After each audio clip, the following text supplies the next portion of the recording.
material effects.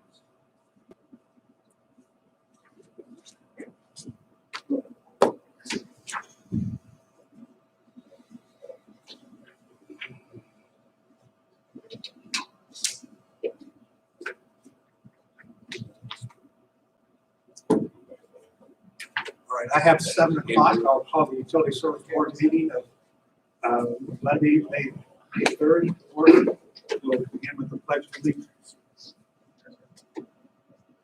I pledge allegiance to the flag of the United States of America and to the republic which stands one nation under God, indivisible, with liberty and justice for all.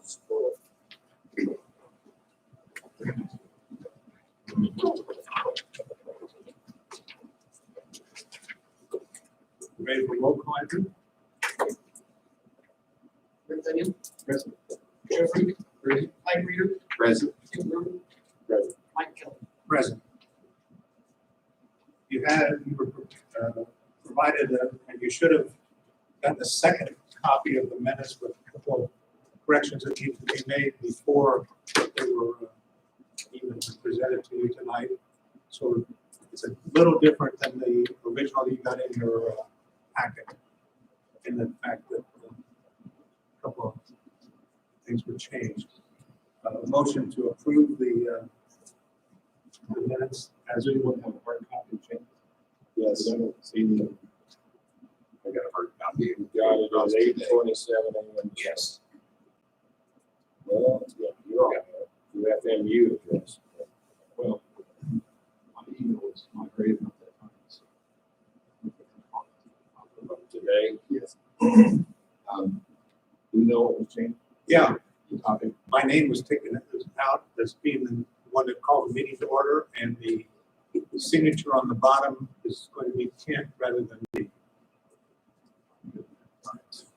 I thought you asked. I'll move with the motion. The motion by Mike Wheeler, or by, Mike Wheeler, and second by Joe. Roll call. Rick Daniel, Aye. Joe Root, Aye. Mike Reader, Aye. Tim Brewer, Mike Kelly. Abstain. Any public participation? All right, so we'll proceed to a presentation by Jeffrey Vincent from IMPA. And there's some slides, and I'm sure there's going to be some questions, Jeffrey. I'm almost assured of that. Well, I probably won't do my job unless I take some questions back home with you. I did make some hard copies as a plan B. Does anyone need a hard copy of what we're going to talk about tonight? I'm going to keep a copy so I can put questions on it. Whoever needs a copy, just go ahead and pass it up.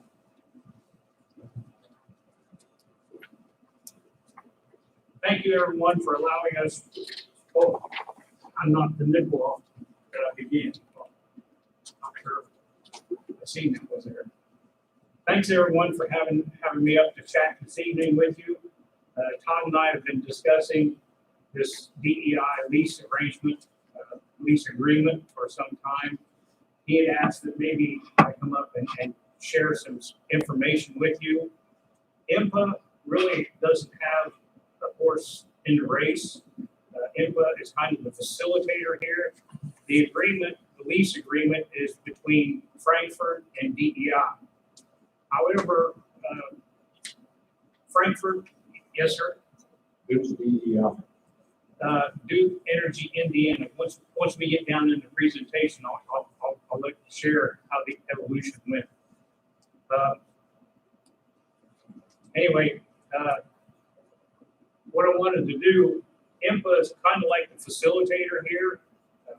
We have no preference one way or the other how the lease arrangement should go.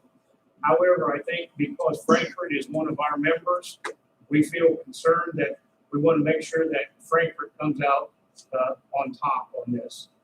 We don't want DEI, because of their size, to take advantage of Frankfurt or IMPA or either one. So I think the reason I'm here tonight is I don't feel that I'm going to go away with any resolution tonight, but I do think I have come with enough information to allow the board to make a decision on what they want to do as we go into the future. Anybody got any questions before we start with the slideshow? This won't be too painful, I hope. Tonight we're going to talk about the Frankfurt Electric Service Board with the PSI DEI lease agreement. We'll start talking about the lease agreement, the history, how it started. January of 1981, the Utility Service Board in Frankfurt, they actually entered into an agreement with PSI. Back then it was called PSI, then it went to Duke Energy, and now it's referred to as Duke Energy of Indiana, or DEI. This lease arrangement was for the 69,000 volt feed through as it comes through the city of Frankfurt. In 1982, the city of Frankfurt joined IMPA by entering into the original power sales agreement. So actually this lease agreement predates your interaction with IMPA. PSI or DEI initially had a 5-year lease agreement, but then it auto-renewed every 2 years thereafter. And as the slide says, it renewed January of this year. So now it's in effect for 2 years. The equipment involved let's see if I can get this.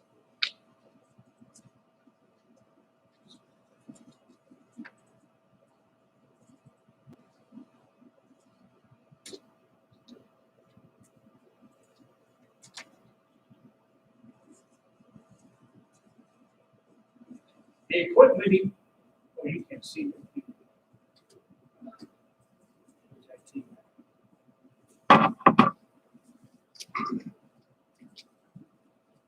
The equipment involved is essentially every 69 piece of equipment.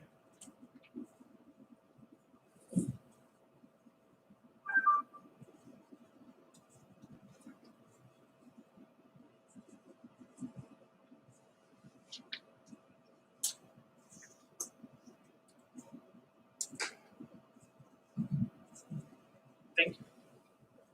Man, what do we do without the titaniums? Yeah, you better stay close. The equipment concerned actually is all the 69,000 volt infrastructure as it comes through the city.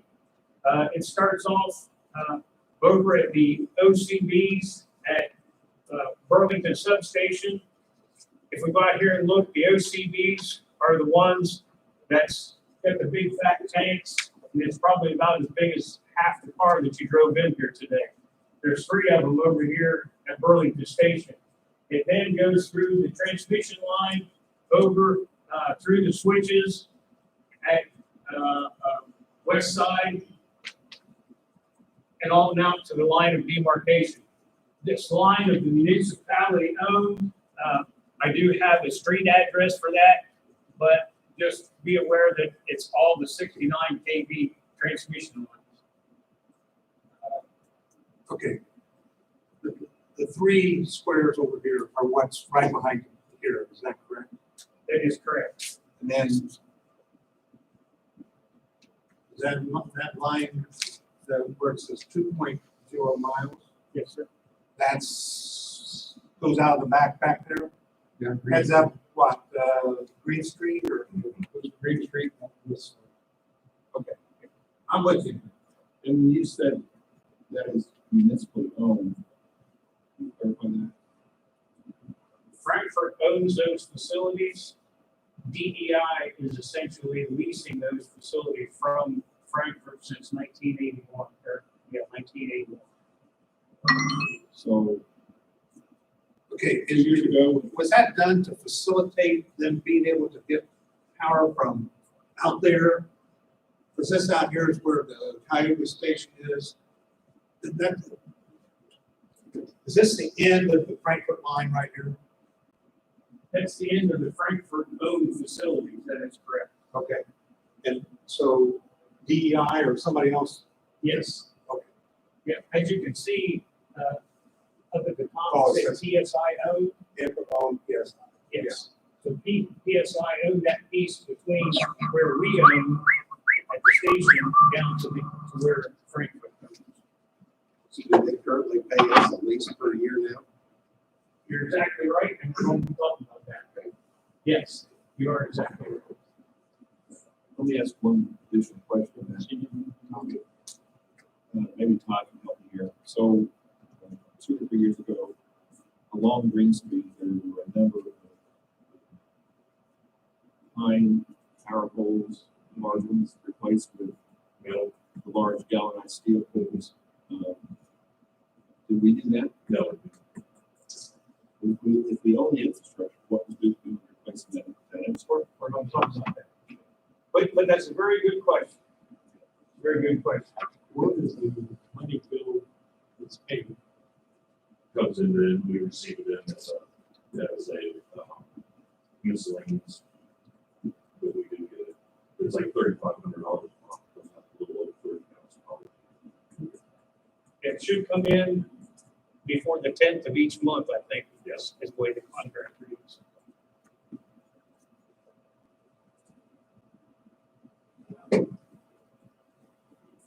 It's like 3523 or some weird number, but it's a little. Get back to the presentation.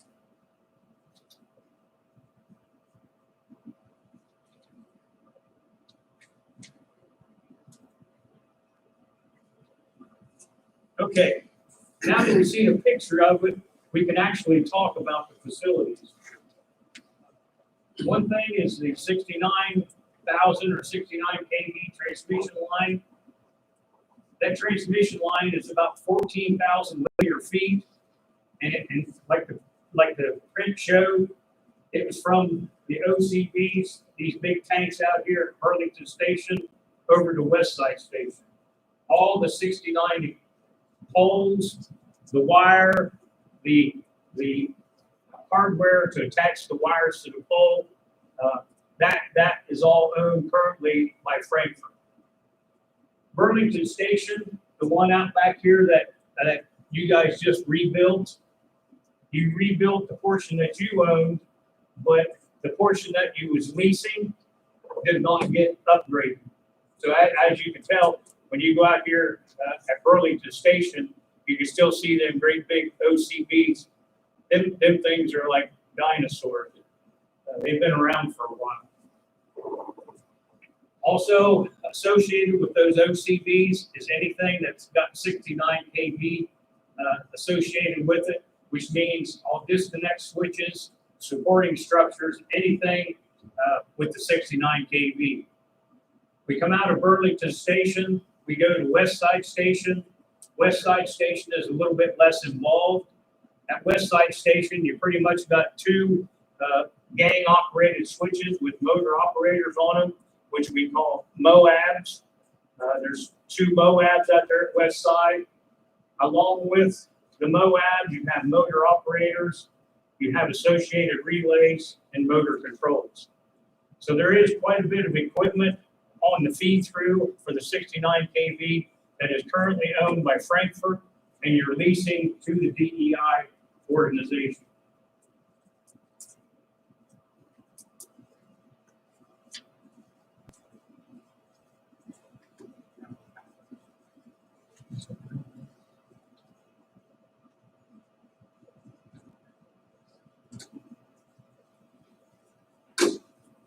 Okay, responsibilities for this lease arrangement. Duke Energy, they agree at their risk and expense to make any and all repairs, replacements, connections, or alterations subsequently required by DEI. That comes right out of the contract that's for the agreement. In return, DEI agrees to pay the city of Frankfurt a sum of $30,101.16 per year during the term of the lease. One of the things in the lease, which also ought to be brought to our attention, is Duke Energy can terminate this lease agreement by written notice 2 years prior to the end of any 2-year term. So will Duke terminate the lease? Who knows? But they could build a fee around so that they wouldn't have to pay Frankfurt any lease agreement fees. What Frankfurt is responsible for, any new technology on the 69 through path, which when we talk about new technology, it could be new T-line, new breakers, like over here where the OCBs are big OCBs. Any new technology would be the responsibility of Frankfurt to employ. Also, Frankfurt has a termination clause in there too.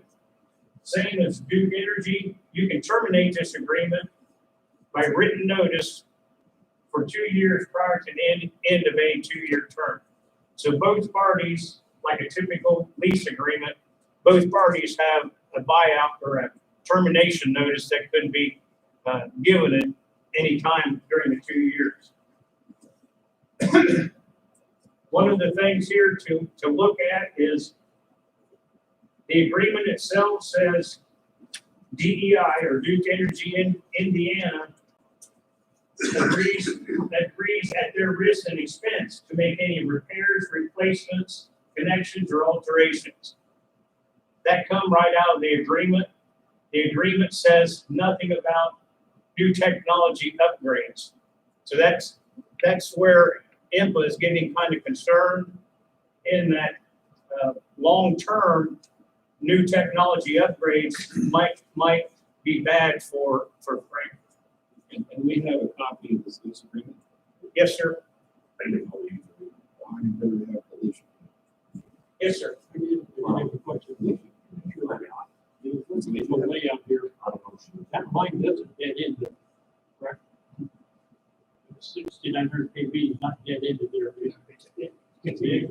Then it goes from there to one station. Yes. So they're transferring the car through there. Every command through our line. And we're only getting 30,000 over. Well, that's less money than what we were getting this year. Because if you divide that out, that's $2,508 a month. On this new compared to what it was, if we're over 3,000 Yeah, now, over the- we're at $36,000 and they're gonna drop this down to 30,101. I think that's current contract. That's the one They're that's in paying like place. 36. Yeah, and I mean, I could be wrong on that number, not too small, I'm going off the memory here. Okay. I could be- I divided that out and it came up to 2508.43. So it would not be beneficial for Duke to all of a sudden say, we're gonna do away with this lease. And put our own line up because they're not gonna put a line up for that amount of money. I would probably agree with that. Okay. Who's our board point person for They couldn't do it until 2023 though. Currently, the lease payment is $2,508.43 per month, each month of Tennessee. I guess it's that legal term. Because I haven't seen that agreement. Can you tell us again when that agreement was initiated? 1981. Yeah, And has that lease amount changed since 1981? I would say no, but that's in the original lease. So it's their option to just simply say, we're not getting the true value of what we're providing here. We could do that. That is an option of Frankfurt Utility Board. Hey, Phil, can I ask you a question real quick? When this Burlington sub was rebuilt, why were those three changed if they're, what he's telling me now, that there are antiques out there, whatever those three deals are that's out there now? Can you maybe explain why that wasn't put into the rebuild of this, if we own it? I'm not trying to put you on the spot, you wasn't there. It's on 69 dollars. I can tell you why. Okay, Essentially, those was part of the lease, and the lease doesn't say anything about upgrades. So but it will now. it still don't, no, it still don't. But we have some options here that we're gonna talk about. Okay, all right. And the thing of those mammoth OCBs not getting replaced, IMPA feels that it could have an impact on your reliability in the future. But we'll talk about that as we move forward. They've been reliable for how long? Pardon me? How long have they been there to be reliable? What do you tell me, Todd, in service? 89. Yeah. Yeah. So all of a sudden you're not going to work with them. Nope, that's not the point. They are functioning as designed at this point. But have you all heard of a bathtub curve? Every piece of equipment has a bathtub curve. You have infancy mortality, where when you put something in service day one, you're going to have a percentage of them die off. Time goes on, once you get through the infancy curve, time goes on until the end of life. Once you get to the end of life, you once again have a mortality curve. These breakers, the age they are, you're getting out to the end of life. So could they run a day longer? Maybe. Could they run a year longer? Maybe. Could they run 5 years longer? I'm beginning to think no. But the thing of it is, the longer you run those, the more problem you're going to have getting repair parts. If one fails tonight, you're going to have a hard time getting repair parts. Isn't it true that the agreement says that Duke is responsible for replacements and repairs, so if we couldn't get a repair part, then we would replace it? It says replacement, but it doesn't say with new technology. But if what you're saying is true, that it would effectively alter and we wouldn't be able to replace it, would they have to replace it with new technology because there wouldn't be any old technology to replace it with? Not necessarily, we have to be careful there, but Duke is a big organization. They probably have some of these OCBs back stored away. So if they have the OCBs, then they can replace it with that, but wouldn't the equipment still be functioning at that point though? I mean, what this is saying is that they're going to put something in place that would function so that we would then have power, is that right? Yes. Yeah. What our concern is, there's nothing said about technology upgrades. That's where we're getting kind of concerned. I guess I would wonder why England is doing this instead of Duke presenting this. If what you said was, is if they don't have a dog in the fight, IMPA is concerned about the well-being of Frankfurt because you're one of our members. Duke is a big organization. They do a lot of positive things, but IMPA wants to make sure that Frankfurt doesn't get taken advantage of. And what we're bringing here tonight is information and knowledge. We're not saying one way or the other what you should do on this lease arrangement. We're bringing you information that hopefully helps everyone here make a better decision on what they want to do in 2024. We've had blood no doubt. Yeah.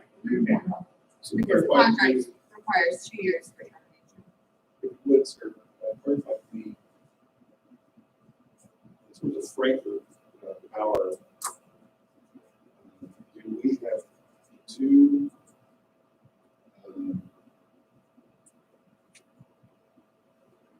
what's a connection? What's a demarcation for Frankfurt Power, both these substations? Yeah, essentially on the drawing we had up there, there's one at either end, and Duke is feeding through. So Frankfurt gets power and distributes to the city and our customers from both of those two substations. Yeah. As well as the third substation, I believe. Perhaps. You have 3 substations on the 69 KV line, Right. but only 2 of them are under the lease, which is West Side and Burlington Station. Yes. Fairground Station is kind of on its own, kind of its own feet, not on the 69 path. So Phil, is it not true that if something happens with Burlington, we feed out of fairgrounds? We can switch our load from Burlington. And that's not on the transmission side, that's distribution. You can switch over. We saw two different things between distribution and transmission. Yeah, because I think you guys have done that pretty routinely dealing with Burlington, I think, switching it over back and forth. We don't do that. Okay. The next thing we probably need to talk about is the JTS, explanation on the JTS. JTS is the Joint Transmission System. The Joint Transmission System is composed of 3 members in the state of Indiana. It's DEI or Duke, IMPA, and Wabash Valley Power Alliance.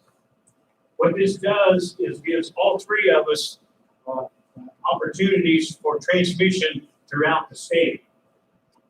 The ownership investment in the JTS depends on the owner's use of the transmission system.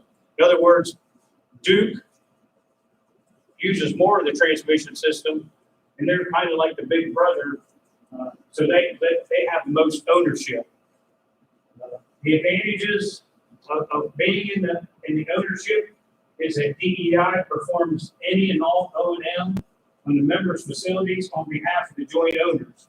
So in other words, if we have a pole that's broke, an example come up, if we have a pole that's broke and it's in the JTS system, Duke automatically dispatches their people to go change the pole. Do they change it for free? No. At the end of the month, I get an invoice from Duke with big bucks that I gotta approve. But they take care of all the O&M so that all the facilities are up to Duke standards as they replace the poles. Yes, sir. I'm sorry. Yeah, operations and maintenance. Examples of pole being broke or maintenance on these dinosaurs out here. That's responsibility of the JTS O&M agreement. Anything associated, Duke takes care of, which makes it kind of nice because you have a general standard by which the whole system operates. There's no mismatch. I use this kind of insulators, they use that kind of insulators. It's all the same. And am I not correct that recently, in the past couple of years, Duke rebuilt their transmission line from Burlington, Indiana, down west of State Road 29, about a mile to the west of 29, and then came across the old railroad right away toward Frankfort, see all this. Is it pretty clear that? That's certainly not. But I can find out if you want. Well, they actually constructed a new transmission feed system, is my understanding. For some reason, they didn't build anything around Frankfurt. They just continued to use our little sector to feed on the west. But That's probably their most efficient way of doing it. Sure. Building a feed around is going to be pretty high price plus. Currently, IMPA is invested in its capital ownership share of the JTS. What that means is, based on our usage, IMPA is underinvested in capital projects. So we're working to make that more on a level playing field. Here's where we get down to IMPA's involvement, why we're here and why we're talking to you tonight. As all of you know, that know Raj started IMPA on the mission to provide reliable, low cost and environmentally responsible power supply to its members. One of the biggest reasons we're here tonight is that first pillar there, which is reliability. DEI, as the operating entity of the JTS, would like to upgrade your portion of the 69 kV line. But, however, if you stop and think of it, if you're leasing something, why would you put capital dollars into that lease? It's really not yours. It's the lease. Is it the leasee's person that owns it? If I'm leasing a house, I'm not going to go in and put in a new heat pump because I think it needs one. I'm going to go to the owner and say, hey, my heat pump's not working. How about you putting in a new heat pump? And IPA is aware of that second bullet point because DEI has told them so. We're presenting plans to upgrade the Frankfurt mill. Or, I don't know that. DEI currently sees the Frankfurt 69 kV through path as becoming a weak link to their 69 kV in the area. Now, you'll see later on, it's not that it's not working, but it's like your 1963 Chevy that you got 250,000 miles on. It's still going. I put tires on, but it's still going. How long is it going to go? I don't know. And Duke's good about doing scenarios where they look at stuff like that. DEI wants to upgrade because if you look back at the contract itself, the lease agreement, it says repair or replace. Duke would like to take that through path and upgrade it with modern technology. Third bullet, as a JTS joint owner, and since Frankfurt is an IMPA member, IMPA would propose purchasing the through path and making those technology upgrades as part of IMPA's JTS ownership share. Remember I told you IMPA is underinvested in the ownership? What we would propose is purchasing the flow-through path from Frankfurt at the depreciated cost. Almost the whole transmission line, both the stations, the equipment in the stations, we would purchase that at a depreciated cost. Pardon me? Go with fair market value. That would work too, but the fair market value on those OCBs.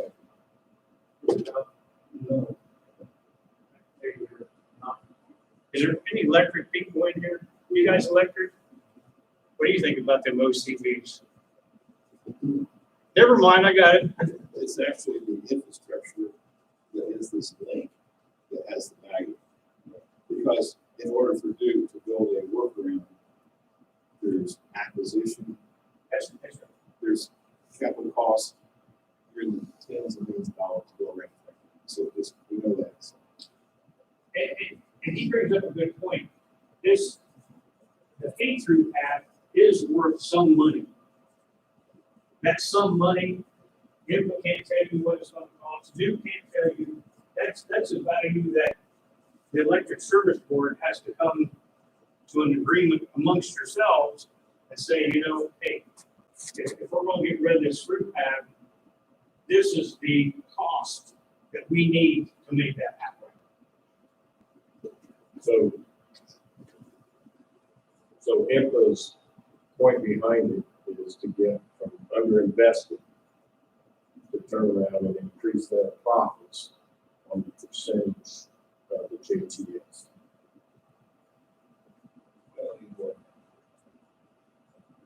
They're not going to increase profits. We're going to buy, IMPA would propose buying the feed through, and because we buy that will turn around and become part of the JTS system, and we get credit for whatever we purchase that. So the percentage of ownership goes up. Yes. And so the 30,000 roughly annual income we enjoy, presumably that on a No, We would have, no, and we would still get the money. no, we're not talking about that too. We can't have it both ways. Can't have your cake and eat it too. If the ones that, It was here due to the reliability of our member, which is Frank. That's what we got involved with.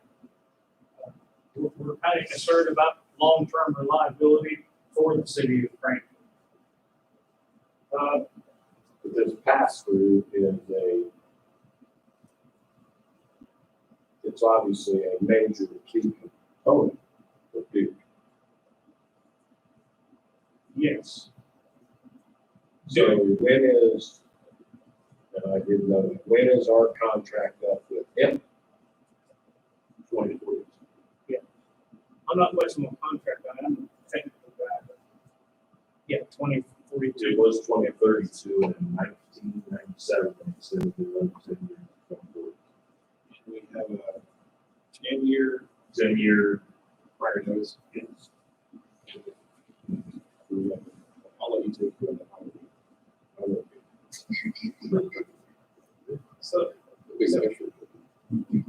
so anyway, one of the reasons that INPA is involved is we want to assist Frankfurt in ensuring the positive future reliability metrics with new technology. And what, in layman's terms, kind of what I'm saying there is, we do have new technology. We're underinvested. We would propose a project, probably 2 or 3 projects, to come in here and upgrade that through path. And in doing so, it would actually add to our underinvestment with the current owners of the partnership. So it's in our best interest to come in and say, we need to upgrade the line, we need to upgrade these OCBs, we need to upgrade the switches at West Side. So it's in our best interest if we come to a conclusion that we're going to buy it. It's in our best interest then to upgrade the facilities because it gets us back on even keel with our other co-owners. And as a result of that, you guys get brand new technology that helps the city of Frankfurt. Does that line power our other substation? I mean, do we get power off that to power up our substations? It's tied between the two sides. It's tied between the two sides. So, but it can be a pass through. What we don't take out of it continues to go, right? Kind of, you can think of it that way, kind of. It's on the same line. It's just not part of the lease arrangement. Okay. We think this much, part of it years ago was Great. Okay.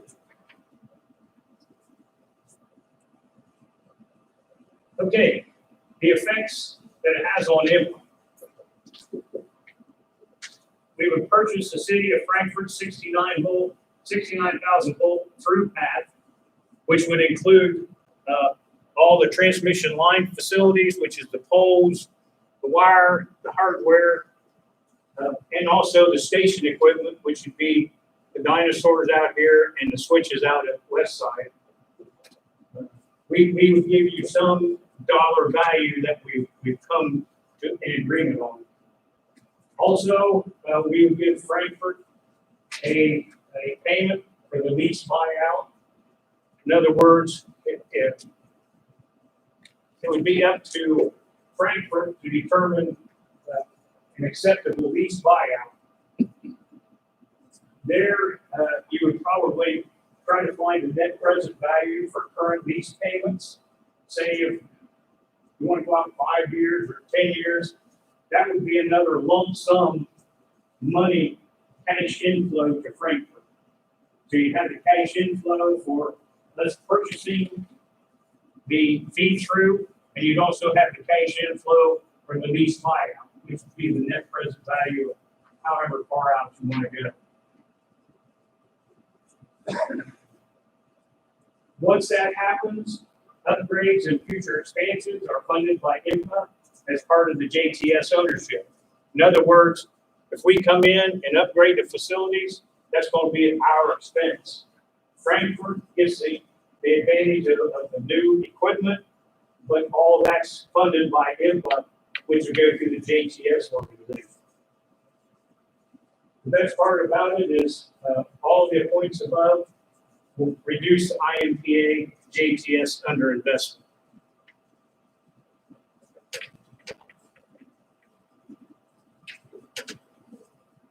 Okay, DEI or Duke Energy. What do they get out of the deal? They have termination of the current lease arrangement. As a result of the termination of the lease agreement, the monthly payments will also cease. But also, Duke will have the ability to upgrade the facilities on the 69 through path. Now I say DEI, it would actually be JTS co-owners. Another good thing of upgrading the facilities will have increased monitoring, control, and reliability. Once we put new equipment in there with upgrades, we'll probably go ahead and have SCADA in there so that SCADA can talk to Duke Dispatch. So Duke Dispatch would know the instant that the 69 breaker out here at Burlington tripped off. If there's a case where there's overloading, the Duke dispatchers should be able to tell us when it's overloading. If for some reason it might, the Duke dispatchers can tell us that. Currently, I think we're in the dark, and the dispatchers don't see all that. Sometimes the only time they know that you guys are tripped off is when you guys would tell them, hey, Burlington's off. Bullet point 2 refers to the monthly lease payment paid to Frankfurt. Yes, sir, that is correct.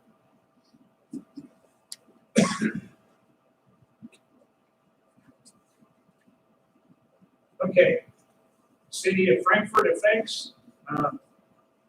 For one, we've talked about reliability. If we increase our technology, we're going to increase long-term reliability. Also, you're going to have cash payment for your depreciated facilities. It's talking about 14,000 transmission lines. Transmission line, it's also talking about Burlington Station, and it's also talking about West Side Station. Also, you would get a cash payment from IMPA, which would be an influx of cash for the lease agreement buyout. Once again, that's what the board would come to a conclusion on. But the only bad effect is you're going to lose your future monthly lease payments. Not on our negotiation. IMPA You ain't dealt with me. Pardon me? You haven't dealt with me. IMPA is merely here to give you information tonight. We can't tell you, yes, you need to terminate it, or yes, you need to continue on. But we are involved. We are concerned about your long-term reliability. So Since under we this, buy power from you folks, we're looking to you to provide us that reliable power. To any energy like we provide us. But we couldn't. We could, I mean, we got Duke and we got Wabash Valley that could come in with the same option here to change their underinvestment into the whole properties too. part of it, never. Okay. That is true, all the above. So when you're talking to substation, you want to buy out, is that the whole substation, what we just did, or that one section? And 69. Only the 69 kV? Yeah, if you go up here to Burlington now and kind of look at it, you see the shiny stuff versus the old. I just want to make sure we're not talking the whole substation and just this part and not the part that we just paid big money to rebuild. And in terms of the nationwide power grid, the 69 kV is technically transmission line. When we get to a substation, branch off for local distribution or distribution. That's that. So your proposal, your discussion points around questions and decisions about the system and keeping transmission line addressed in front. That ownership, those dollars, Yes. the risk involved in maintaining or repairing the lines. So that's not required to provide power to Franklin. So we wouldn't then have to turn around and lease that from you all now that you all own that. They're supplying, like any of the other two. If all this equipment out here failed right now, would The old equipment, the old equipment would fail. The only thing that we wouldn't be able to do is get power to the west substation. Phil, You gotta come, it comes in from the one out on Zeno. if that all failed out there, we would still be powering the whole city. With fairgrounds on west side, yeah. Through the distribution network. 3 feeds. Right. But We're supposed to have 3 feeds. Sometimes certain people are turned off work doing it. so I'm trying to think, why was this done in the first place? So Duke can run record through our system. Have the expense of putting on the infrastructure. So it was the benefit for Public Service Indiana in 1982 or whatever. When IFN used our fiber network, we had communications. Same.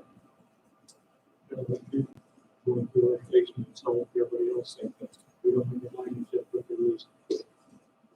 I found this very interesting. I have to admit, I have a lot more questions now than I had before. So thank you for looking at my eyes. So if I understand this correctly, then the line that you're proposing to buy would purely be a transmission line. So if that line did not get upgraded, which is your concern, that it would not be upgraded if we would have the technology, that technically would not impact Frankfurt, the city, at all. Is that correct? That could be the substation. Short term, I'm gonna ask for short term. No, long term, yes. But we can still feed from, yeah, see, we can still feed back into our substation here, but the part that they're talking about goes from this substation to the west side. Right. So we feed off of that side on the west side, we feed from Data Creek out here at the fairground side, and then we come in from Burlington on this side. So that this line across here really means nothing except for Duke Energy. But we have 3 feed sources for a reason. Right, and I understand that. I guess my question just comes back to this whole, if they own it and we do not own it, then at some point in the future, if we need that line, could it turn around that INPA now says we own it, you lease it from us? And that's my question, that's what I'm getting at.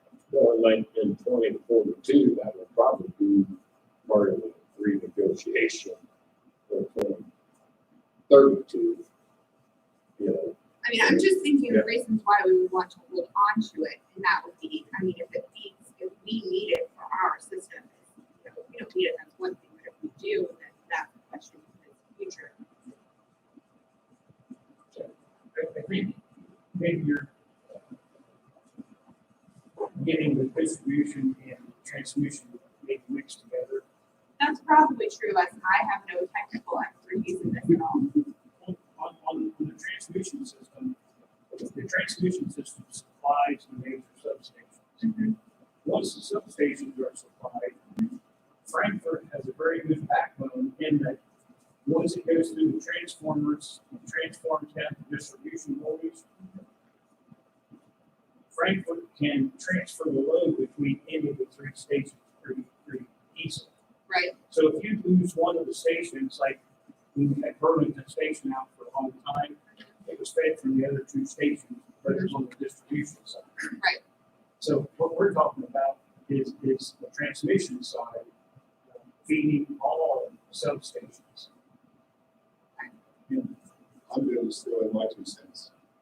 If we had no ownership of this infrastructure, this is an KV infrastructure transmission line through our city. And the question came to this board, would you like to purchase that section of that transmission line? I would have no reason to make that purchase. It was very close to the conversation. There's no benefit to me to own that infrastructure. That's just categorically, we don't need to own it. We just need to have power. So, that's my perspective. And why they did it back in 1981, we all don't know. Probably none of us was here back then. But they had a reason for doing it. Whatever the reason was, today we're living with it. And today we've got to make a decision. But we don't do, and Frankfurt has to make some kind of decision about their future. Is there, are we trying to guard ourselves against DEI coming to us sometime in the next maybe year and saying, hey, that equipment you have in there, is it reliable enough for us to use to transmit that link over to the west substation to finish out their 69 out, wherever it goes out, way out there west? They say, that isn't working. It won't be reliable enough. So we want to terminate this lease that we have with you, and we'll find another way. And I'm sure they could find another way to do it. So then we would just be out. It would just kind of like sit out there and go to rust or whatever, and not being used, and go and do their thing. And we would still have, that we would lose one of our reliable ways of getting the transmission to that west substation. And we'd have to be reliant on some other way to get it there. Plus you're going to miss out on your cash payment for your facilities. You're going to miss out on your cash payment for the buyout of the lease. Those two things, you're exactly right. If you decide to come in and say, we're going to terminate the lease agreement in 2 years, they have that option, as well as you have the option at Franklin. So help me out, I love the question. From the 69 kV transmission line, include JDI owns, does Tipmont, who has a large service area just west of us, do they pull distribution using their substations off that same 69 kV line? Is that what's in Lafayette, like say Alcoa and SIA? You know that physical network layout? Let me bring up.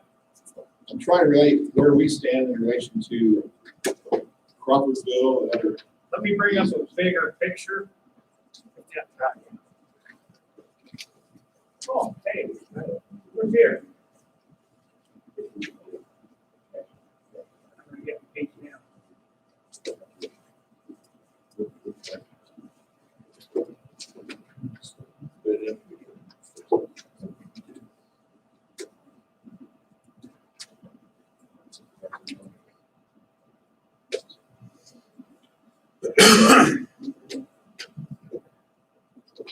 I know I'm kind of out of scope here, but Okay, I put this slide in there. The slide we had before was the cost of service study, which is in our book. This here is a switch map of the area. This kind of shows a little bit bigger picture of how that 69 through path is. As you can see, Frankfurt 230 station out there across the railroad tracks. It goes through west side, Burlington, out to the fairgrounds, and then out to Potato Creek. That help a little bit? well, my question is beyond our boundaries, so we can say.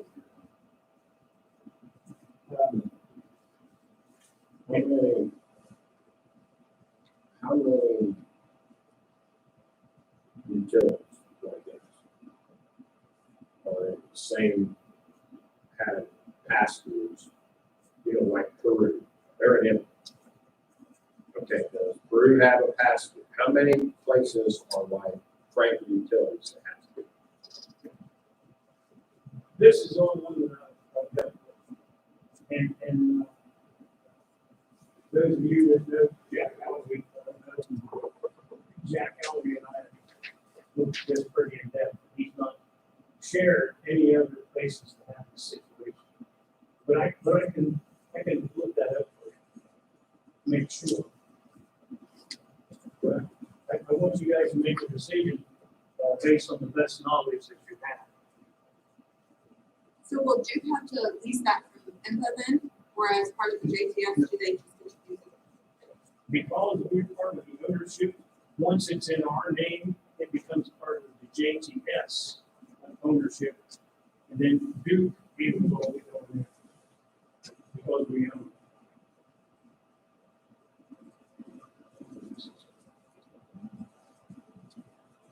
Okay. Now.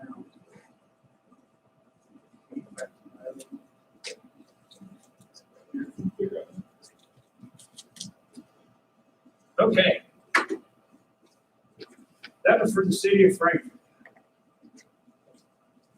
Now, here's kind of my summary page. This is where I kind of summarize it for myself so I can understand it.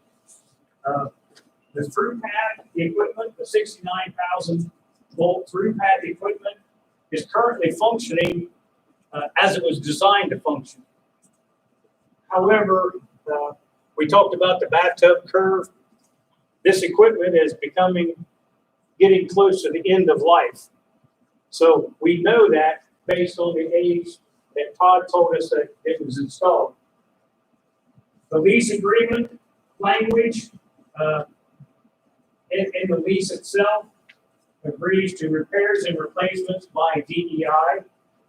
So in other words, she brought up a good point. If it blew its top out here tonight, what would they do? Well, Duke would come in, try to repair it. They try to find repair parts. If they couldn't, they would find possibly a like-kind replacement on their system somewhere else and bring it in. Upgrades are not addressed. In other words, Duke or DEI is not on the hook for any upgrades. It's like an example I made. If I'm leasing a house, I don't want to go in and replace the HVAC because it's not working. That's not my problem. That's the person that owns the house. This is the same thing. Duke is not liable for any technology upgrades. New technology will need to be introduced to the through path for future reliability. As I said, that's the reason that IMPA is here tonight, is to kind of make sure that we do have the through path technology at least getting involved. Finally, the last summary bullet point is the city of Frankfurt needs to determine the expectations for future long-term reliability. In other words, if it's okay for Frankfurt or Burlington Station to be out half the time, and you can live with that with your customers, I guess we're good with it too if you're good with it. But I don't think as an industry that's acceptable in today's terms. Most of the customers I have are members. If their lights blink, they're wanting to know why they blinked and how long they was off and what the reason was and where it happened. So we don't want to get into that at Frankfurt if we can help it. New technology installations would help us to avert that. Are we ever going to get 100% reliability?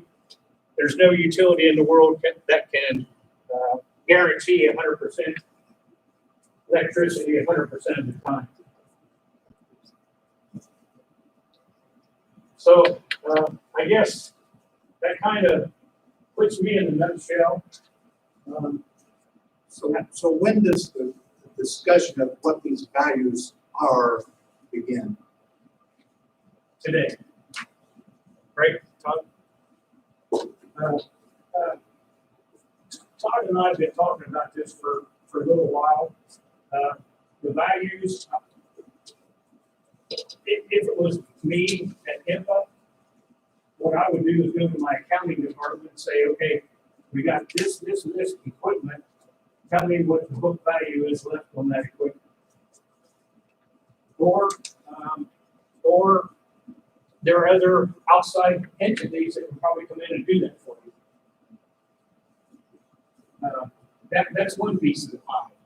The other piece of the pie is the board needs to determine what is an acceptable lease buyout for the lease agreement that's currently in place.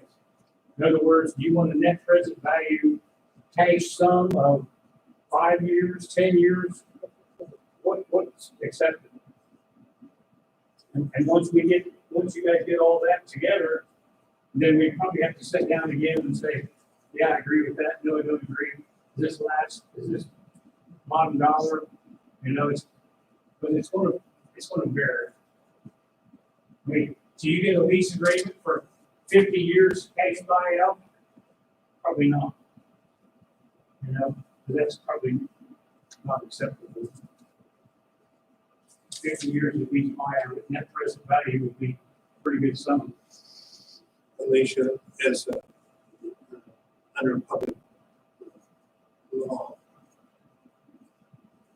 as this board discusses those things, that certainly seems to me something that we wouldn't want to be doing in a public manner. There's likely an exception, public access. We would certainly need to know about that. Would that be under contract negotiations? I think that there are contract negotiations, but there are certain ones that are permissible under, executive session, and there's one that are. I'll put them on. I would think they would need to do a lot of homework done because I would not be comfortable, but you could tell me that they would buy something for us. I know Todd's already looked at the appreciated value and all that. Not the line go back, not the line go from to west side that we have on OCP. Todd, how many times have we had failures on that line? Yeah, we just put it on that line, it doesn't matter with that one. The other one's coming in. And then on our own system, I mean, there are numerous some of those. But on that feed right there, I can't tell you if there's other. Yeah, that was what I was thinking. I don't remember ever. It's always you getting the electricity to us to the transmission lines. And the transmission lines to us are down. That section through there doesn't make any difference. One way or the other. That's a very vital line, the way I see it, for JTS. It ties, you know, they call it a through line or whatever, through path. And so, you know, that is, it's going from here, it ties us to the west side, and then it ties it on down the lines and everything else. So we're back in 1981. Duke wouldn't have won PSI at that time. Would not have won that. And that's why they came up and gave Frederick this agreement. I'm speculating and guessing. You know, it's something that obviously we're going to have to. Obviously, I mean, I want to see what Phil has to say. We thought, as far as a board member, you know, got this information on Friday. And, you know, no values that have been discussed, you know, out here of what, you know, the appreciation values of anything else or anything that's been discussed on. And I agree with that. It's not an input, but any values on anything you guys have. We don't want to say that this piece is worth $2.98. We're not going to say that. you're gonna come to the table with them and say, you know, hey, we feel that our portion of this is worth X amount of dollars. Well, personally, you know, I don't, INFA has something in it. INFA, there's something in it for INFA. The two things we have that's reared its head is the reliability piece. And that if you've ever met Raj, one of his big things is reliability. So he wants to make sure all of our members have high reliability. The other thing is, the reason we're going to get actively involved is it will help, not bring us up old, but it will help on our underinvested capital investment for the ownership. And is Frankfurt the only member that we're doing this work for so we can bring up our investment? No. We got work going on in Edinburgh. We got work across the state, and it's the same thing.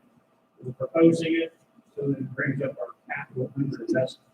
So you're right. This is have those two issues. Okay. INFA has to be gaining something on the end. It couldn't be putting that kind of investment. So,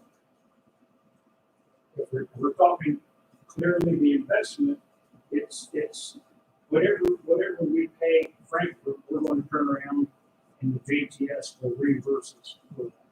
And it'll be, we'll have more assets.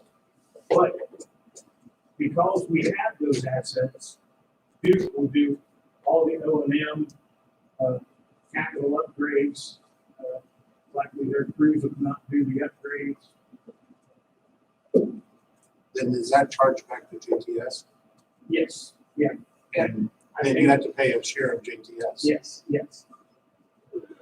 Based on the amount of usage we have on the transmission infrastructure.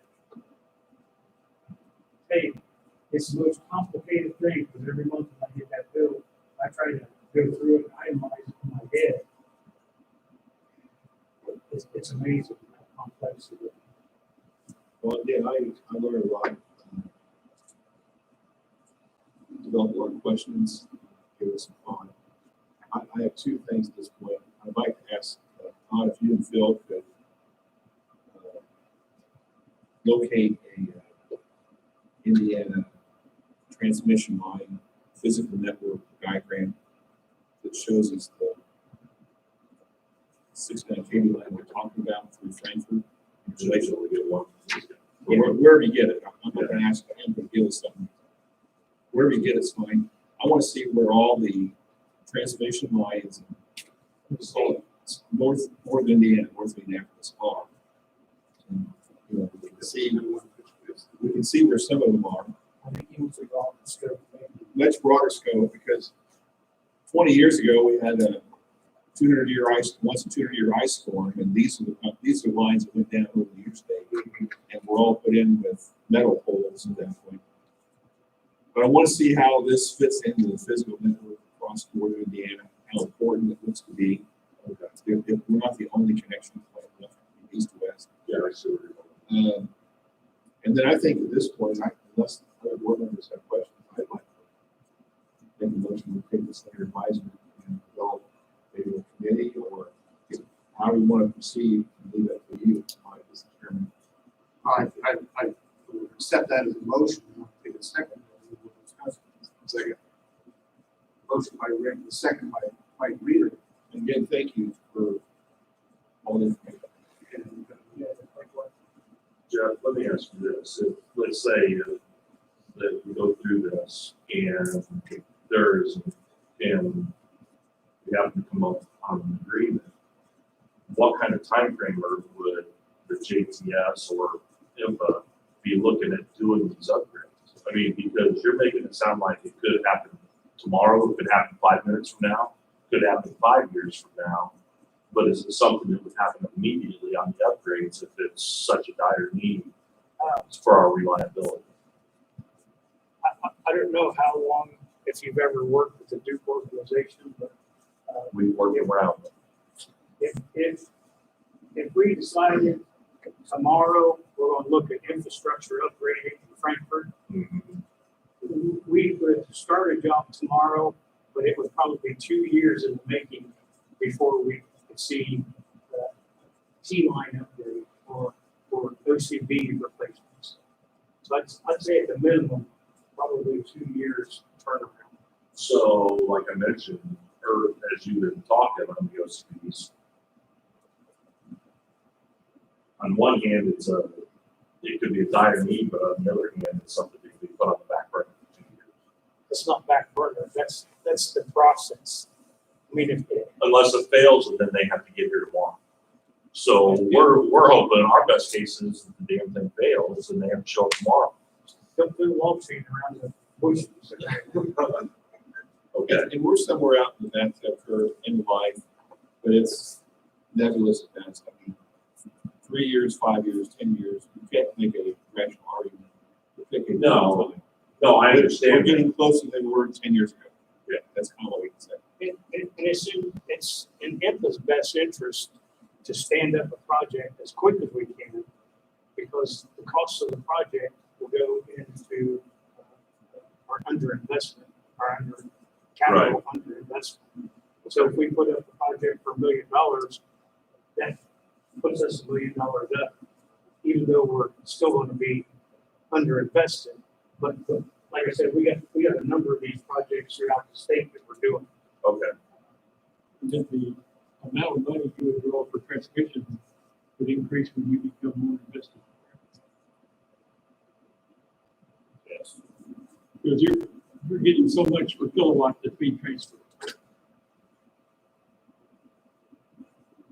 Electricity flows through the line. If it gets so much of due, it will flow through, correct?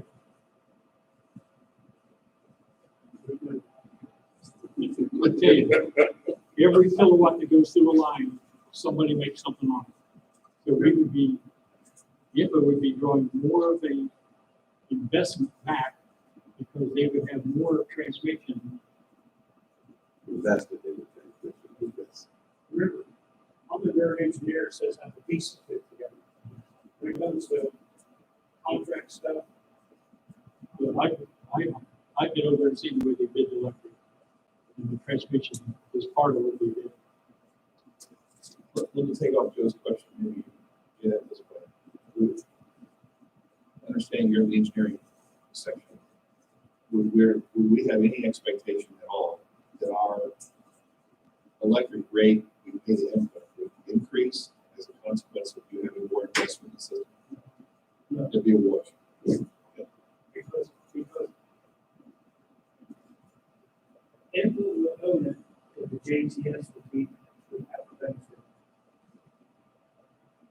Okay, I'd like to call for a vote on the motion. Thank you. Joe Root. Aye. Mike Rear. Aye. Rick Benyon. Kim Brewer. Mike Killer. Aye. So this has been taken under advisement, and we'll discuss a little bit about next steps sometime soon. And again, Mr. Vincent, thank you, sir. Thank you. I think I gave both of you my card, didn't I? I got one. Certainly, if you have any questions, oh, I'm sorry, you have my email. You want one to select it? You want me to have one? I think it might be best if she gets one just in case. Still with us, Clarence? Yes. Okay. You napping? Remember the Alamo? Okay, we're on track to talk to someone about that. Yes, we are. Okay, But not at the okay, thank you. To answer your question, Mike, I don't think we could put it under the executive session. Because there are, rules that we can discuss strategies with regards to several things, but it's only for contracts related to real estate purchases, not general purchases. So I do think that we need to be adequately needed. I do think that further considering it's actually missing reading on the phone, so it's a little small, but I'd like to, we really need to know that. So as I read, you guys will communicate your thoughts through Todd. Yeah. And I'll try to get you a 69 map of the facilities up here. Okay. You just want 69 or you want 138 also? Yeah, above, 69 and above? this is gonna go to the transmission line. I can send you a switch map Is it 138 or? on 38. I can send you a switch map, but be careful where you share that out with. Because it's supposed to be a confidential. Looking for physical, lines on state of Indiana map, look for physical layout, physical network, not just a virtual without any physical references. Even the one lines have cities on it, so you should be able to see the cities. Okay, that's good. Okay? Great. Thanks, everybody. Thank you. Nice meeting everybody, and glad we had this opportunity. I look forward to coming back and signing the deal. Good. Okay. Thanks. Make sure it's got a lot, make sure it's more than 6 digits. Great check. Rick. It's going to be a checkable thing, I can tell you. Yeah, thank you. Hey, take care, y'all. Thanks. Anybody need a bio break or anything? That's it. Auditor's report. Milk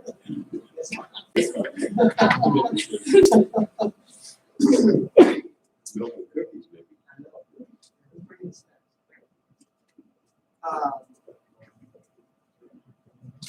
The Tyler conference, the virtual conference was this past week. It was, as I thought, the on-demand videos, and those are actually available until 7th this weekend. So from any point from Tuesday of last week to 7th, those are available to watch, and any of them that they have on the website can be viewed. And then they sent an email on the last day, Thursday evening, and just an update with next year's. Next year's is actually in Minneapolis. In the middle of May, so there's, I guess, they will do physical destination next year. So, just hope. Let me ask you a question, Andrew. Other than yourself, are other staff members that might maybe know more information or team or training that they would participate on stuff as well? Stacy, she had a couple of people said it would Okay. but I don't think Sarah. Okay. Stacy. Okay. Well, it's need based. Yeah. Okay, great. Anything else? I think that's all. Stacy, have anything for us tonight? Yeah, just for the month of April, we had 149 disconnects. 13 of those were final for people moving. We have on the COVID payments, everything except for 5 have been paid in full, and we're done with our payment plans at this point in time. So we have 5 people that are doing a small claims for $5,293. But right now, all the payment plans are done. Questions? Bill, what you got for us tonight? The 20 rebuild project, lines energized, lines built, energized, we got one more tap, we got change up to, we start wrapping that out. Finish that project up. And then inspectors currently taking bids for all the equipment for the west side circuit road. And bids due Monday, due. For all the switch gear transformers. We got projects due.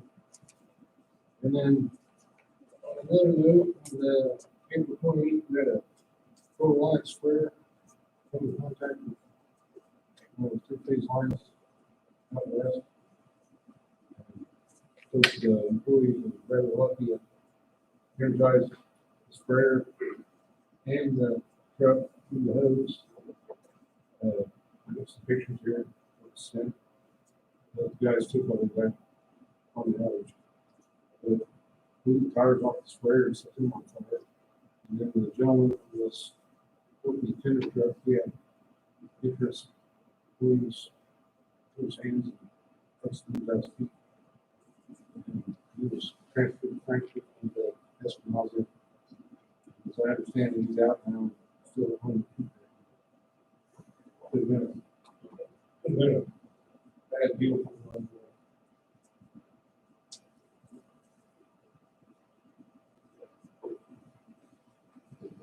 Was that like a low hanging line or is it? He was holding up and those beams covered. So- 150 feet when he pulled up. Yeah, I see that now. The equipment on line worked because of relay line picked it out.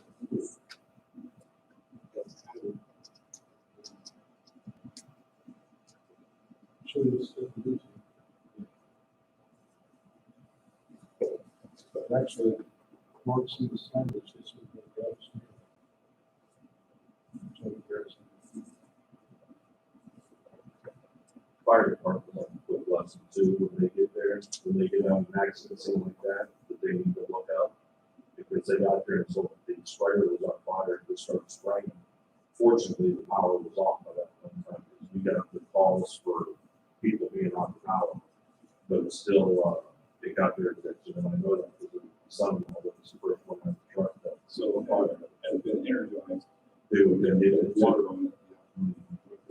Yeah, he learned the lesson, they all learned the lesson, because he said, I never ever thought about it.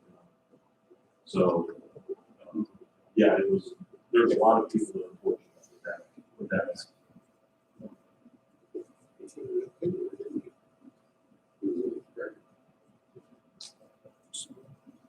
Arm this sprayer was up.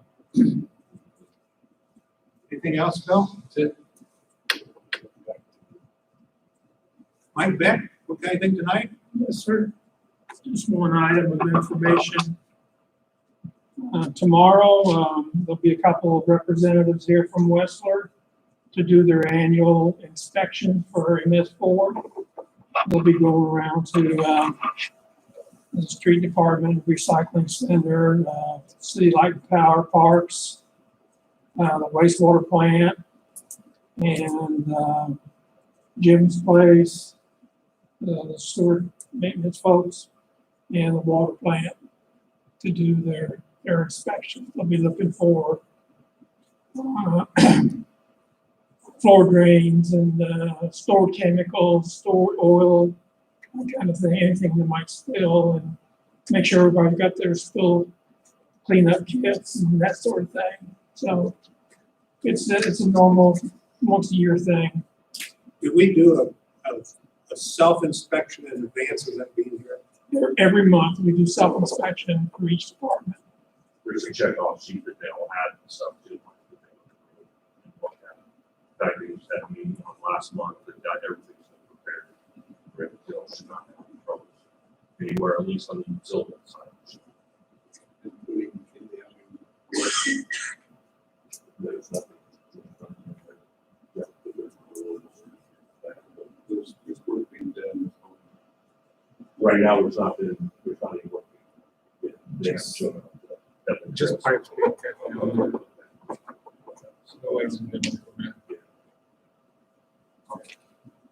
That's all. Thank you, Mike. Jim, what you got tonight? We fixed one sanitary repair on Walnut Avenue last week, but we're going to do the eastbound lane. And there's two on westbound, but we're going to tear that side up. We got a sanitary repair on East Green, 309 East Green. It's all hammerhead, saw a yellow, what we thought was a yellow gas line. Came out to be a yellow look. Inspector came in, I called them, said, hey, your gas line's through a sewer, they had that in the same day, dig it up, and pull it out of the yellow look. So now it's ours. We've got still plates on it. And Somebody threw a wiffle ball back real hard. Real quick, the lateral sewer machine went through the back of the T and wore the whole back of the T. So the kid that lived there, all that in, it went all the way across. And then we came in, the main, got the book all back too. And we put the push camera in the clean out, saw the round cut perfect, just like the noise. Even back, I said that's us.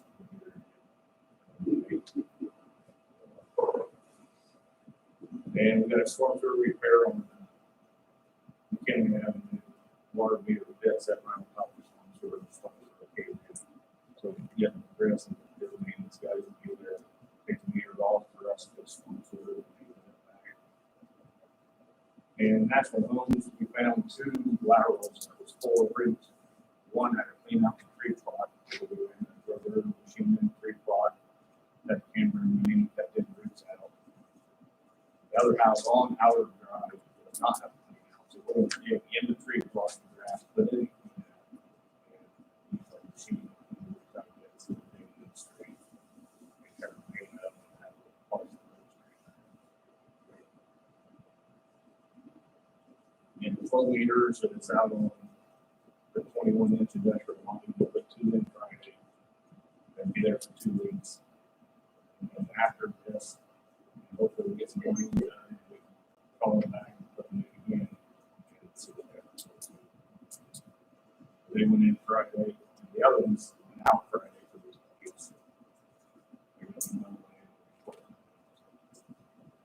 They look pretty good. There's what we talked about earlier. Yeah. There's a pretty low flow in those lines. There's a spike in the water. Like Chris is bad. It is flushing. It doesn't look like it did much infiltration. There was some infiltration time on the 29th when we had to do some quarter rain.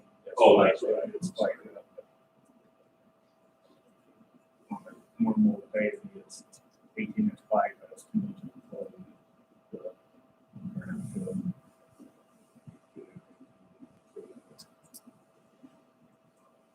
That's it. That's all I have. Do we have, did we get numbers back yet, the 3 quotes or whatever we needed for that linings? Yeah. Okay, that's on you. Okay, you did it last time, so When I gave it. sorry, that's okay. We'll let Todd handle that. Yeah, I think that's right here. That's all I have. PJ, are we done? Are you done, Jim? Yes, I'm done. PJ? The TriMax repair is complete. Everything was done. The pump needs have actually been done on Wednesday since the repair, so. That's good. We're working on the lab demo. The cabinet should be here this week. We obviously spent a lot of time moving electric, vacuum on and air on it. So that's the bulk of what we've been doing for the last week.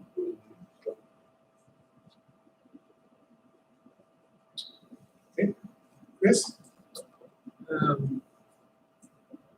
Maintenance guys has a couple service leaks that replaced and angle valves that were leaking. We've got Wabash Street set up to start boring on the 17th of this month. We're working with Frito Lay for an additional inch fire line. Supposed to meet with them this week. And the guys started draining the tower today, West Tower, for I think they're supposed to be here on Wednesday, potentially. And then meter shop guys are starting on basically a lead service line in for the new rules up for that. We have to have that at least within 3 years. We have to have a lead service line inventory or demonstrate the absence of any lead service line, which we're not capable of that. So, but there's also credible dollars coming out soon, supposedly that we could potentially get. So we're trying to speed up that process and have it done in 4 years.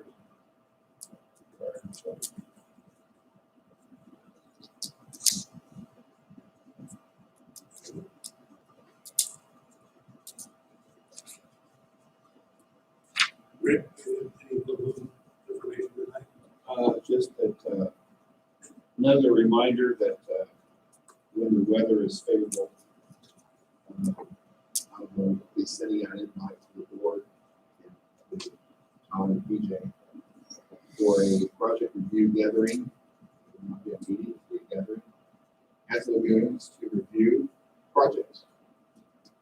I'll try to balance it all for yourself. Board members, see who's available when.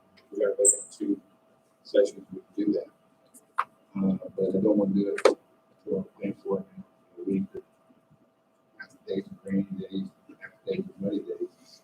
I did ask Andrew this evening if he would be so kind to give an update to the board at the next meeting, just to give us a snapshot of the Iowa trouble ticket status. We had been assigned that 6 months ago or so, and through his involvement, we made some significant inroads and improvements. Got things moving well. I just think it's time for maybe the board to get a snapshot of where we are today and what's hanging fire and how important it is. Are we going to still be responsive? Because we're so different from that. We need to do that. So, and then I have I'm off the topic, but this is not related to the game. I'm going to take my time to podium. I have a great many complaints with regard to street pets by other utility companies, contractors, particularly around the local Bay area. I'd like to ask the chairman to pick someone on this board to work with the city to figure out what's going wrong. Do we have the right city ordinances in place? Is anyone supposed to be inspecting these before they're filled with concrete? It seems to me like 6 or 8 years ago, we the city utilities have this fixed. But when I see a rebuilt street like Bushman Avenue with real nice smooth paving, with 20 street cuts, 80 feet, filled with concrete, not to where they're level, but they're an inch below level, I'm dismayed. I'm wondering what's going wrong and how we fix it. So I'd like the board to put somebody on that to work with the city to figure out. It's not our responsibility. We do tests. We do stuff. I think we can probably help some.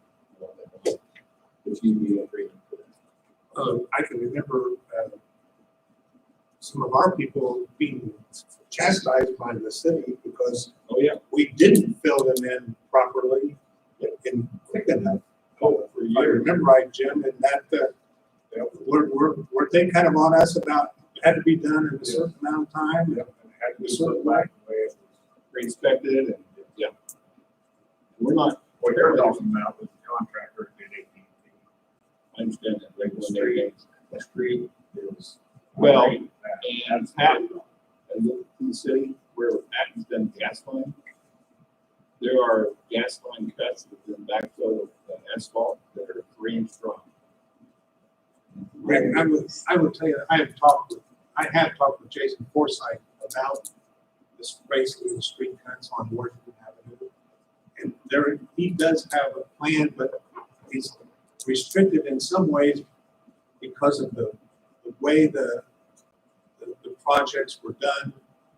You can't have people that are doing like the pace they're doing right now. I said, well, why don't they just take, when they get to that point, just mill it all down and get it all back to you. There's something about money from one project and all kinds of things were involved. But I'll be glad, I will take that on myself to talk to the city about that. Well, building inspector. And maybe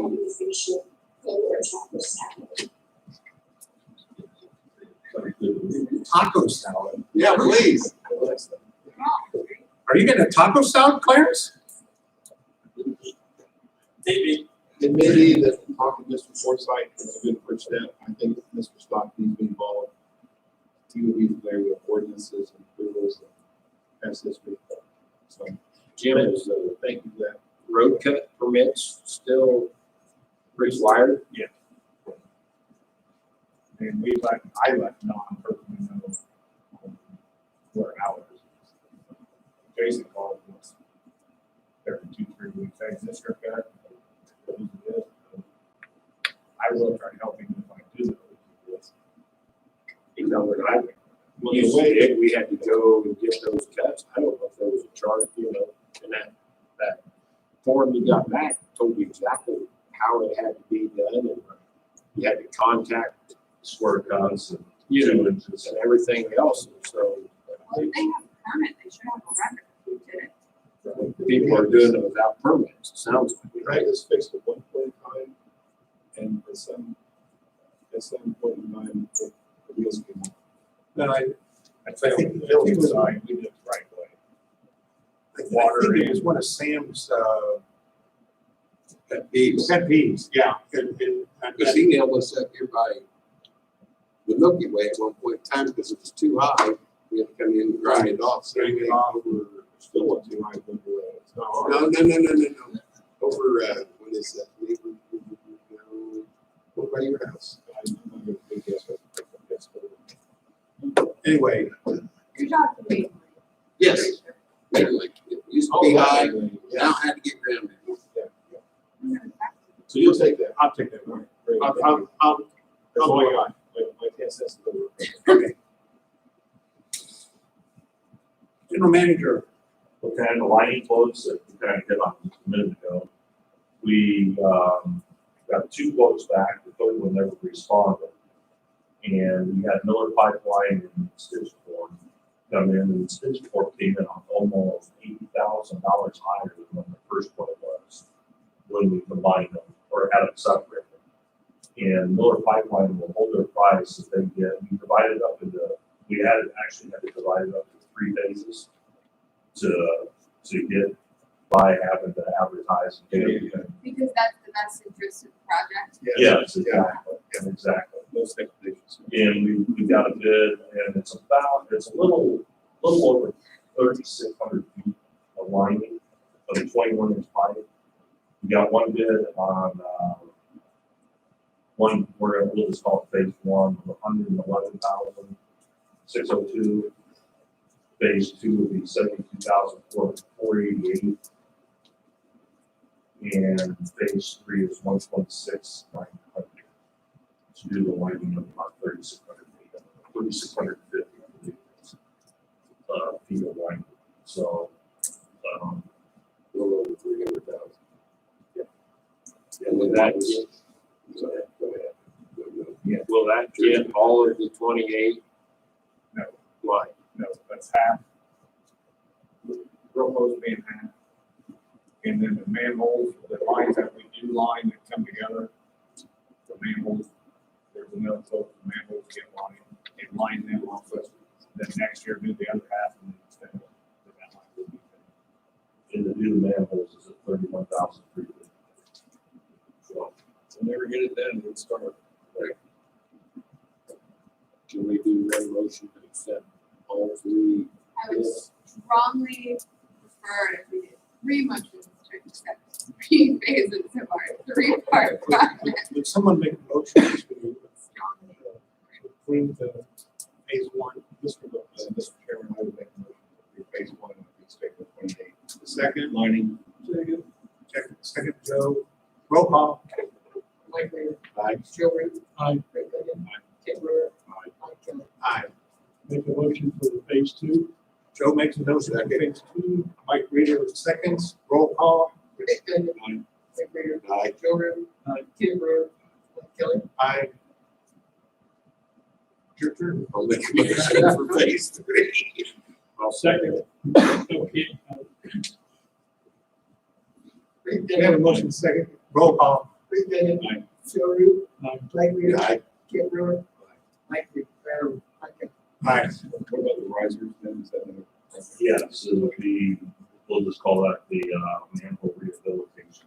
So we only got 1 on that. Yeah. And we're good We're under fine. the 50,000. Yes. We have a motion on the man rehabilitation, or manhole. Not rehabilitation. Seconds. I'll second. 10 seconds. Roll call. Joe Ruben. Aye. Mike Reiner. Aye. Craig Kennedy. Aye. Tim Brewer. Mike Kelly. Okay, Chris and I are gonna meet with Alicia tomorrow.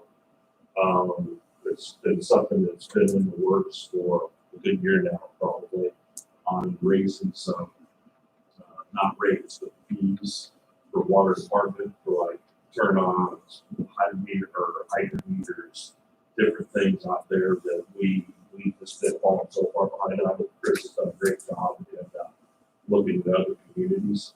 And I believe it was Joe and Rick that we met last year. We're going to meet with Alicia so we can get it into a resolution form, have you guys vote on that, and then have to take it to the council for the change the fee structure. But just give it, so hopefully, we should schedule maybe 2 weeks from now, we could bring this to the board with everything. But so Chris has done a great job comparing what we have. We're not even comparable to what other cities are doing. And we had 3 turn-ons this weekend, and we sent out somebody for 2 hours with overtime for a $15 charge. You know, just things like that. We just can't do that. So we're going to get that taken care of. Fall rolling tomorrow. T&M, can't we? Did we change the resolution? Yeah, we can do that. We can look at it that way. I'm not sure of that. I mean, we got a 2-hour call out for somebody, then That's what we do in electric. Yep. It's not material. instead of putting a flat fee on it, it's, you know, if the guy gets called out on Friday evening, it might be different than a I Sunday mean, or a great for holiday. customer service, but people are abusing it now that they have that option to push 0 for emergency. So when they need the water shut off in their house on the weekend, they just push that 0. And it's annoying different right now. There's no other charge flows they can do it. Turn them off. We need to fix that because that's what we always did when we had subsidized shit. Work like that. We lose money every transaction. It was different when we had somebody there 24/7. Right. But they can go out and do it. But electric, that's the way they have time slips in a little form, and Chris actually has something similar to it that we could add a line, just one line to their forms, and let them know you're going to get a time slip. Take it, and you're going to get broken. I agree with that 100%. It's something we'll just bring it up tomorrow and we'll get it in there. Okay. Rick, last week, or 2 weeks ago, we did ask about a tour for everybody at the wastewater plant. And we're going to throw this date out there as the first shot and see what everybody thinks. If they could do it Thursday, May 13th at 4 o'clock, if we could do that. If not, we'll have to relook the calendar with one off of TJ's got some prior commitments with softball. Oh, well. So if but that one there is an open, really the first open date. May 13th. I'm good. I have to look. I can't do that. No, it's good. You wouldn't All in, FaceTime. I did. Yeah. We'll plan on that if everybody else is good. But We'll be in. we won't have to have hard hats and reflective gear. We know that. Yeah. And who all would be invited to that? Right now, it's just to keep it in smaller groups and do it this way, and then we can approach the council and see if there's an event we want to do it, or we can try and get some of them in next week. Your preference. It's, I would prefer just because of the number of people it's not very much, try and do it in smaller groups. Okay. They get done in a time fast.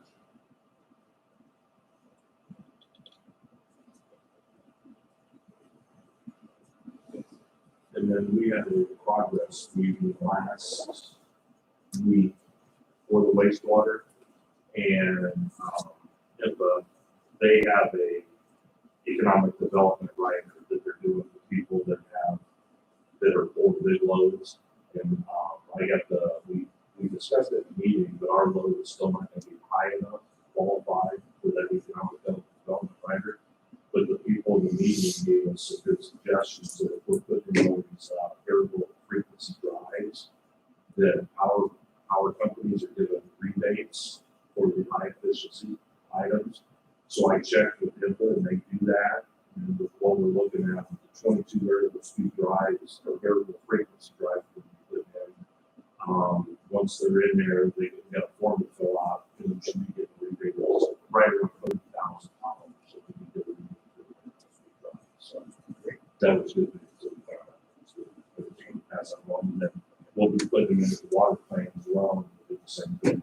They're, they fill out the application. And get anything we can.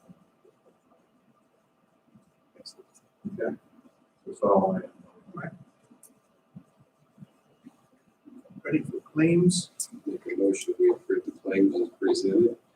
Motion by Mike to approve the claims as presented and seconded by Rick. Roll call? Joe Ruby. Aye. Rick Goodman. Mike Rear. Aye. Kip Brewer. Mike Kelly. Aye. Anything for your side? No. Any old business? I did have something next week. The IURC, I filed the IURC annual report for electric, 22nd. And I got an email today saying it's so.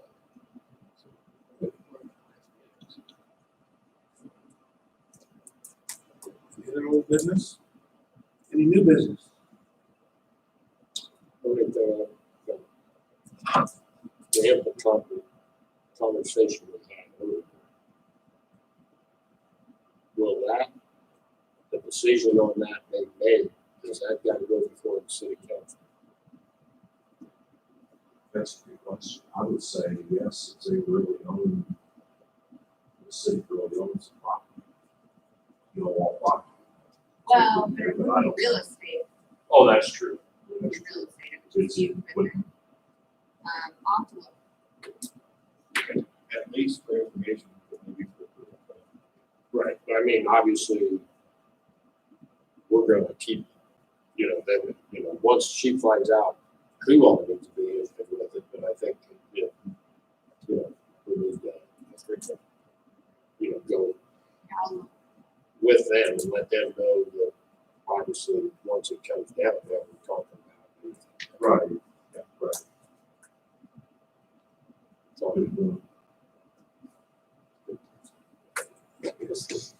Entertain the motion for adjournment. So moved. All those in favor say aye. Aye. Clarence?